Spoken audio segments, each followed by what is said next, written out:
Alors? On n'attend pas Patrick?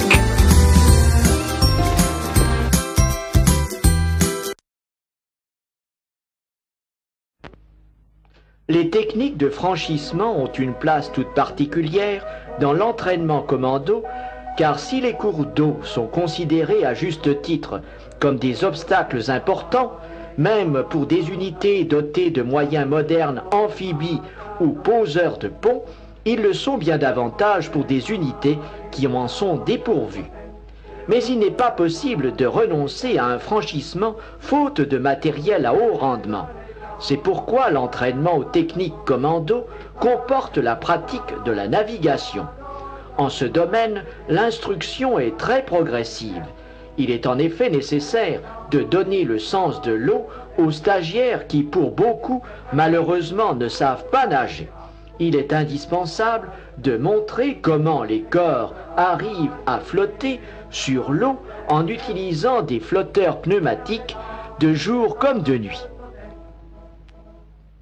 Après avoir acquis un certain nombre de notions, les stagiaires sont initiés à la confection de radeaux de fortune avec des toiles de tente, de la paille ou des fougères.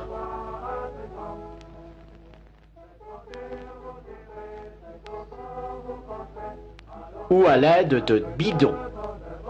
Tous les stagiaires ont à traverser le fleuve avec le radeau de fortune qu'ils ont construit. Ces exercices ont lieu de jour et de nuit et au CEC de Givet s'effectuent sur la Meuse qui a une largeur moyenne de 100 mètres et un courant très important en période de pluie. Enfin, pour des coupures de moindre importance, les stagiaires sont initiés à la construction de passerelles de fortune réalisées avec des perches et des cordes. L'instruction technique apporte ainsi aux stagiaires des connaissances de base très importantes. L'entraînement physique assouplit le corps, renforce les muscles, mais plus encore stimule l'esprit jusqu'à l'entraîner à jauger les difficultés et à décider de les surmonter avec une froide détermination. C'est ainsi qu'une large part du programme est consacrée au parcours du risque et à l'escalade. Les pistes du risque, vertes, rouges ou noires, parsemées d'obstacles les plus divers, aériens ou en profondeur, escarpés ou glissants, en bois, en fer ou en corde, assaillent la volonté et éprouvent les muscles. La piste verte est aérienne. Son but est d'accoutumer les stagiaires au vide, à leur donner l'habitude de se promener entre ciel et terre. Partout, le stagiaire devra continuellement se dépasser, trouver de nouvelles limites à sa volonté, à son courage physique sur les parcours du risque qu'il doit affronter. Seuls les inconscients n'ont pas peur lorsqu'ils abordent pour la première fois les obstacles installés dans les douves du fort qui abrite le CEC de Givet.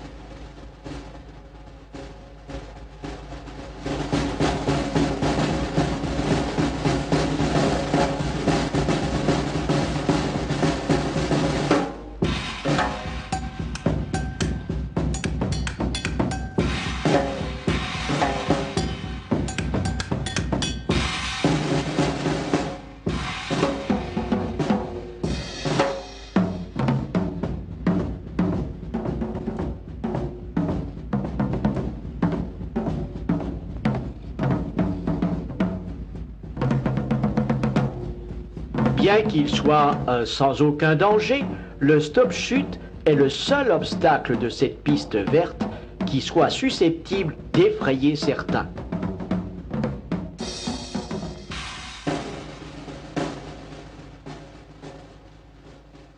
L'essentiel est que tous les obstacles soient difficiles, non pas pour faire courir des risques inconsidérés aux stagiaires, mais pour les habituer à vaincre les appréhensions, voire la peur, pour les accoutumer aux efforts violents et prolongés, pour entraîner leurs nerfs et leur esprit à dominer ce qui paraît être pour certains une aventure, pour d'autres des gestes gratuits.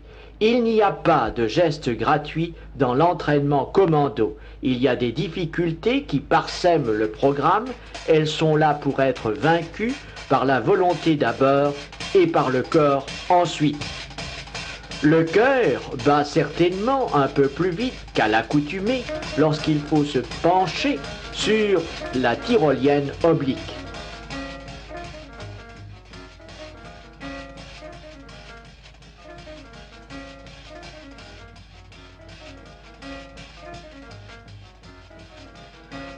L'obstacle principal de la piste rouge est la roulette.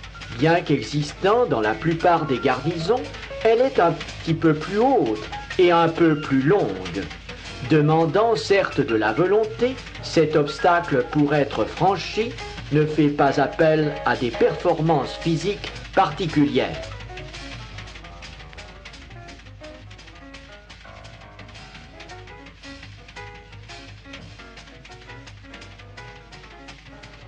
La piste noire, reconnue de jour, est parcourue de nuit dans l'ambiance de combat avec sac et armes. L'obstacle le plus important, le plus dangereux, est le tuggle rope.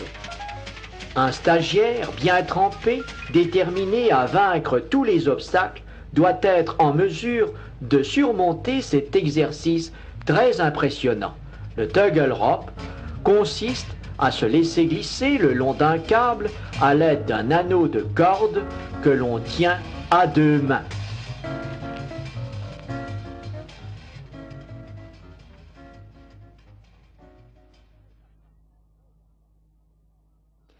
Après avoir franchi les différents obstacles de cette piste noire, le stagiaire termine le parcours en passant sur le pont de singe, enjambant une douve de 25 mètres de profondeur.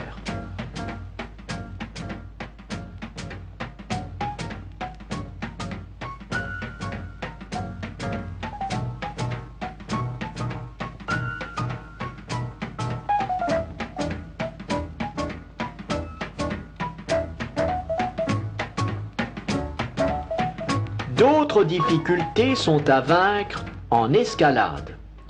En 13 heures de jour et 2 heures de nuit, le CEC, bien que n'étant pas une annexe d'école de haute montagne, donne aux soldats, aux combattants, tous les éléments pour lui permettre de franchir tous les obstacles naturels du terrain. Certes, les méthodes sont parfois différentes de celles employées par les unités alpines. Cependant, les stagiaires apprennent à vaincre les obstacles aux difficultés croissantes, à ne pas être neutralisés devant un mur.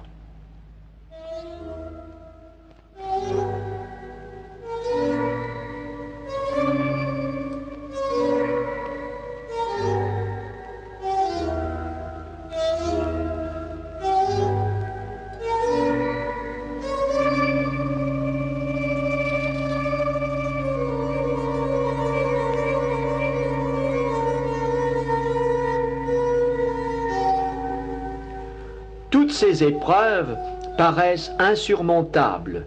Elles le seraient si l'entraînement n'était pas progressif, soigneusement étudié.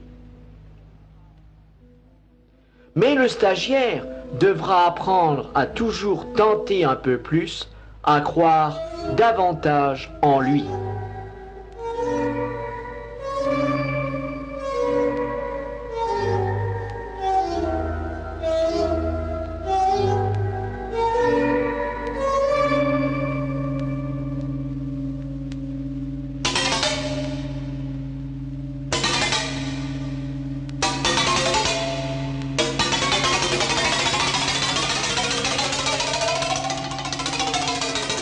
fur et à mesure de l'instruction, les hommes acquièrent des notions telles qu'elles leur permettent de faire l'escalade avec sac et armes de la grande falaise au bord de Meuse avec une descente en rappel de 50 mètres.